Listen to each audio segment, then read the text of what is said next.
Hello, teachers, parents, and educational leaders, and welcome to this episode of Breaking Down the B.E.S.T. Now, during this episode, you will get a peek into the members-only area where I have tons of resources to help you make math fun, make it click, and make it stick. There should be a link somewhere around this video where you can learn more. All right, now that we got that out of the way, let's get to it, and let's break down the standard.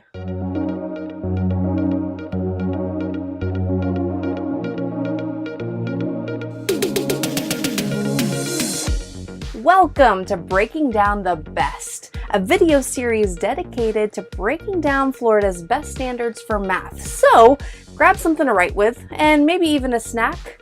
This looks good. And don't forget to put a smile on your face. There you go. I see you. And let's dive into today's best standard.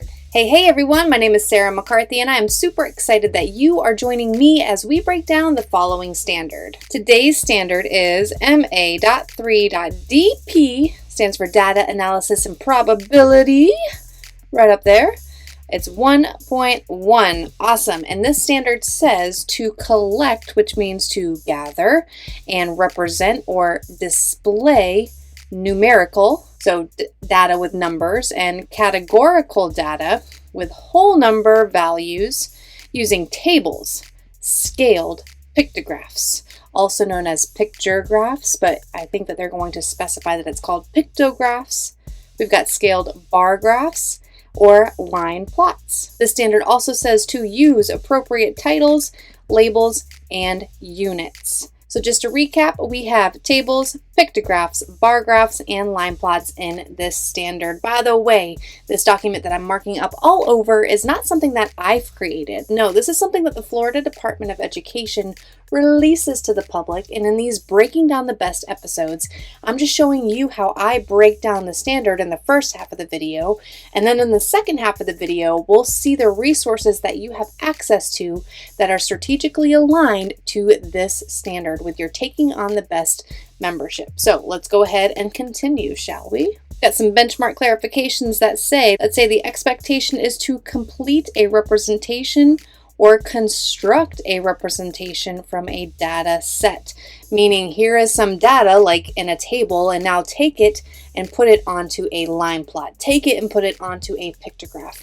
That kind of a thing. Instruction includes the connection between multiplication and the number of data points represented by a bar in a scaled bar graph or a scaled column in a pictograph. So in this case, just saying, okay, if we're no longer counting by ones, like using a bar graph, if each line is actually being counted by twos or being counted by tens, showing how that's connected to multiplication. Also, it says that data displays are represented both horizontally, so where our bars might go like this, and vertically, where they might be going from top to bottom. What other benchmarks are connected in third grade? Well, the Florida Department of Education says that NSO.2.2 does, and that is the multiplication and division standard for third grade. We also have 2.4, which is the properties of multiplication. Again, when it comes to scales, in terms of representing data, we are definitely using multiplication there. So, and then this one right here, MA.3.GR.1.1 is identifying geometric features, and I was kind of like, how does this connect? Maybe with the categorization of data, but really I wasn't really sure what the connection was there. Not sure.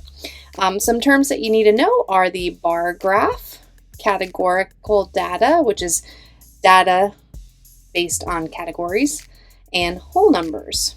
So no fractions and no decimals in third grade. We're just strictly focusing on whole numbers. Where are they coming from in second grade? We have MA.2.DP.1.1, which is representing data with titles, labels, and units. So taking that and bumping it up to this third grade level.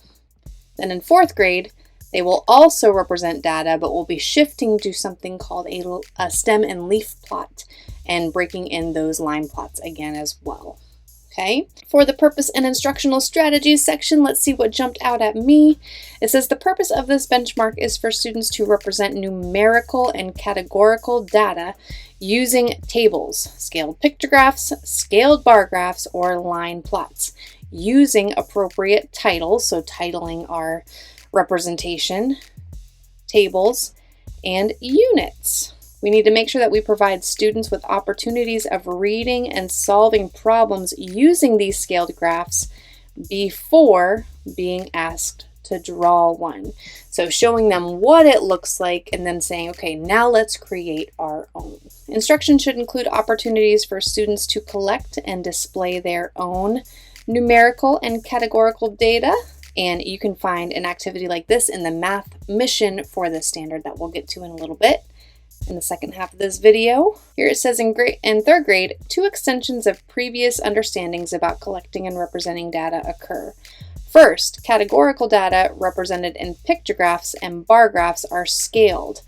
So in other words, we're not just counting by ones here, and we're using multiplication there to show that we're counting by something else. It might be 2s, it might be 3s, it might be 4s, it might be 5s, it might be 10s, it might be 20s, hundreds, whatever. And then it says, second, students represent numerical data on line plots, which shows the frequency of data on a number line. During instruction, it's important to remind students that scales on a graph should begin with 0. We always start at the 0 point, and then from there count up. And then we also need to make sure that we are able to provide them with opportunities to display the data horizontally and vertically. All right, some common misconceptions is that students may confuse which types of data, categorical or numerical, can be displayed, and also representing on line plots is a new expectation for third grade. And here I said yes to this one, that students tend to count each square as 1 for intervals on bar graphs. I would say on pictographs and everything too, even though it might not be a single unit. So make sure you're watching out for that. In other words, we might not be counting by ones. I keep repeating that. We might be counting by something else. Here in the strategies for tiered support, usually I don't go over this, but I wanted to point out here that it says, for example, students measure the lengths of pencils to the nearest ½ inch, even though the standard says it's limited a whole number. So just be careful of that, because it did clearly say we're focusing on whole numbers here, not fractions. So just be careful there. And then here, it says the data below shows the ages of students in art class and their favorite colors.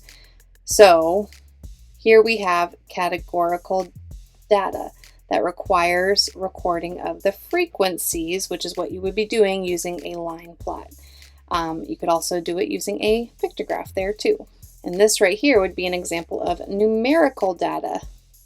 And the X's here represent the frequency that this number is occurring. So this is the kind of question where they would have to look at the table. I don't even know if you would call this a table. It's just provided one way, and then they have to figure out which line plot represents the data being discussed. Okay. So now that we have gone over the standard, let's go ahead and see what you have access to with your taking on the B.E.S.T membership. So here we are at the website, McCarthyMathAcademy.com. We're going to click right here where it says members enter here. Select taking on the B.E.S.T. Go down to third grade, all the way down to our DP, data analysis and probability standard. And we are right here. There's only 2 standards in this strand, and we're on 3.DP.1.1. Okay, the first page that you are brought to are your bronze level of resources. Here is where your video lessons are and the printable student guides. So the bronze level for this standard has 1, 2, 3 video lessons, and you can see each one breaks it down. This one is all about representing data using a pictograph. Here we have representing data using bar graphs, and then finally representing data using line plots. So if we just scroll to a little bit of the episode, you can kind of see what's going on. Let's do a little half of a smiley face, just like that. Okay, so here you can see that we were provided with data over here. We've just zoomed out and zoomed into the pictograph part of it. They used to be called picture graphs, and that's what we would call them, and now they're pictographs. Okay, so the pictograph, and you can see that we're taking it off of the table over here and putting it onto our pictograph, and we've decided that the key is going to be 2 votes. So here is a half smiley face to represent the 1 vote. This is where students tend to get tripped up a lot because they assume that each smiley face equals 1 because maybe that's what they've been accustomed to for the past. But we really need to be paying attention to the key, to the scale that we're provided with. And we bring that up here. Then we have bar graphs, and you can see when we zoom in here that we've got a horizontal bar graph and a vertical bar graph. And then we have a line plot right here, okay? The whole point of these video lessons is to make it fun and to make it click for them. In order to make it stick, in order for them to really understand it and have a solid foundation in it, they're going to need to practice on their own, and that's where the silver plan comes into play. So if you scroll down and click, if you have the silver plan, click here, then you have access to even more. So we'll click here for the printables. All right, so here are the printables for this one. And you can see this is the video lesson. It has the video lesson icon that we just saw on the bronze page. This says the third graders at Kindness Elementary collected data on their favorite color. Use the data in the table to create a pictograph to represent the data, then answer the questions below. So the questions are very simple. They have to do more with the overall understanding and purpose behind certain elements of these pictographs and line plots and stuff like that. It's not really analyzing the data yet. It's stuff like this. Why is it important to study the key? Describe how you determine the scale for the key. Those kinds of questions. The next standard that we get to, DP.1.2, we'll go over more of the analyzing the specific data that we have. This is all just about collecting it and representing it. Then we have extra practice here. So after they've watched the video lesson, now they can complete a very similar practice problem on their own. In fact, asking the same kind of questions. Why is it important to study the key? Describe how you determine the scale for the key. So I think in this one, we decided to count by twos. This is the video lesson, where in this one, you notice that we have 5, 0, 0, and 5 in the ones place. So it might make more sense to count by 5s for this one instead. And then the next video lesson right here is representing data with bar graphs. So here we have our table, and we have to create a vertical and horizontal bar graph to represent the data. So we'll take pop, hip hop, country music, and classical and place those categories here. Write our title up here, and then figure out what our scale is going to be down there. Again, the whole purpose is to take the data and practice being able to represent it a different way. And then we have the vertical way right there. So this video lesson walks through everything of how we do it step by step. Here, describe how you determined the scales for the bar graph. So we'll talk about that in the video lesson. And if you change the scales, how would that change the look of your bar graph? So that's something that we talk about too in the video lesson. After that, they've got another practice page. Very similar. This time it's a favorite sport. Same kind of thing. Similar questions to give them more practice and start handing over the responsibility of their learning. Then we've got the third video lesson with line plots. This is based on the times that students woke up on a Saturday, and we will plot that here. You can see, again, whole numbers, no fractions, no decimals here in third grade. Then we talk about what the X's represent on the line plot, and at which time do most of the students wake up on a Saturday. So this is kind of analyzing the data a little bit to show how we can start to look at line plots. We will not identify this as mode, like at which time did most students wake up. This would be the mode. That's not something that we get to until 4th grade, okay? Now, can you bring it up? Sure, but it's not something that they do not need to understand that the word mode means to find the one with the most. Then we have extra practice here. This time, instead of time waking up, we're talking about the laps that are walked. And again, what do the X's represent here? They're going to represent something different here. Then this is the math mission that I was talking about, where students will be able to collect and represent data in multiple ways. So it says to roll a number cube 20 times. Record the number that you roll each time in the table below. Then create a line plot using the data that you collected. Include the title, the label, and the units. So they'll have to make their title, list their roles, and transfer it onto a blank line plot over here. Yes, there is an answer key for this. So if you need a little bit of help guiding your students, there's absolutely an answer key. It is, in fact, it's right here.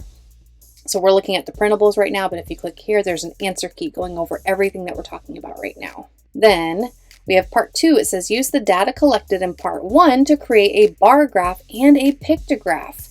Determine an appropriate scale for each. the title and the labels. So now that we have the data here, we're going to put it onto the other types, the bar graph and the pictograph. Okay. The last activity in the silver plan, because there's so much going on, but the final activity is another video. You can see that icon right there. It's called Math Misconception Mystery. It's located right here. It's a video. You just click play, and I will guide you and your students through the entire process. I'll mention that students will solve this problem on their own or with a small group if you'd like. This one says that Bentley surveyed the minutes spent reading by the students in his class. Create a line plot that correctly displays the data that Bentley collected. So here, Bentley has collected the data. Students will have to represent the data here with a line plot. Then, after they have solved the problem, they will watch as 4 characters solve that same exact problem. These characters are just me dressed up in silly costumes making mistakes that students commonly make. Well, at least 3 of those characters will make mistakes. One of them will have the correct answer. So your students will need to listen carefully, watch closely, and decide, analyze, and justify who is correct, who is not, and why. They can fill out this detective report to discuss and analyze their answers, stating who the most reasonable answer belongs to, and evaluating the work of the other 3 characters, okay? So that is the silver plan. And then if you have the gold plan, you have access to everything with even more. So with the gold plan, you have access to a mini assessment as well. This mini assessment is about 4 to 5 questions for every standard. It just depends on the standard. I think this one has 4 questions here. Oh, 3 actually, because there's a lot involved with this one. So you can see here that we've got a variety of question types. It would kind of be like if they're on a computer, maybe like a drag and drop kind of item. But they will, of course, use paper, pencil, and paper and pencil to solve this one. So they're creating a pictograph. They're creating a horizontal bar graph. They've got the key over here. They have a table right here, and now they have to create a line plot, and notice that the first couple are done for them. Okay, so this is what this one is. Usually they are about 4 to 5 questions, but because this one is so graphical and they need more room, there's only 3 questions for this one. All right, your answer key is right here. Also, if you are a gold member, you have access to these breaking down the best episodes right here with all of your resources, and they are ad-free. Now, these videos, you may have come across them on YouTube before. They are there. They just contain ads. So it's a nice little perk of being a gold member. But really, the most important main highlight of the gold plan is access to McCarthy Math 155, which is a daily math intervention aligned to the Common Core standards. Now, I know it says Common Core, and I know that we're in the BEST standards, but if you've been working with both sets of standards for a little bit, you know that there are a lot of similarities. And if you have students that need extra practice, this is the place to go. The 155 stands for 155 video lessons for each grade level. And when we click on 3rd grade, we can go here. You can see we've got extra practice on place value, adding and subtracting numbers, multiplication, division, 2-step word problems, all of the things. And then here in Unit 9, we have a little bit more practice with bar graphs and picture graphs. See, we call them picture graphs there, and line plots. The only thing, you just got to be careful because some of this does not apply, but you can see here there's bar graphs with the Common Core plan, the Common Core standards for this. For bar graphs and everything, ask questions that just involve subtraction, like how many more, comparing data. So just know that, but there's a little bit more practice with bar graphs and with picture graphs, okay? I think if you scroll down, you get line plots. Just be careful though, because these line plots do contain fractions, so they are a little bit different, where in our BEST standard, we are comparing using whole numbers. So for this one, it doesn't line up perfectly, which is why I created taking on the BEST, because I wanted something that totally aligned to your standards. But you can see you have a lot of extra stuff, a lot of extra resources in McCarthy Math 155, which is why people go with the gold. All right, I think that's it for walking through this standard. I hope that it makes sense for you and that now you know what you have access to with your membership. Before you go, let me just remind you that what you wake up and you choose to do every day with your life It really does matter. Thank you for showing up every day, for showcasing what your best looks like. That way your students can be inspired to do the same. And of course, thank you for welcoming me into your educational space. I truly love being able to support you. I really mean that. So thank you. I love being able to put time back into your pocket. So speaking of time, I know that you're busy. I know that you've got a lot of stuff to do. So I will let you get to it, and I will see you in another episode real soon, okay? Bye. Okay, so I know that I just said goodbye for now, but I'm gonna ask you to do one more thing, okay? If you enjoyed this episode, please consider sharing it with your teacher friends or other leaders in education. That's how I get to continue doing what I love to do, which of course is supporting you all to the best of my ability. All right, for real now. Bye.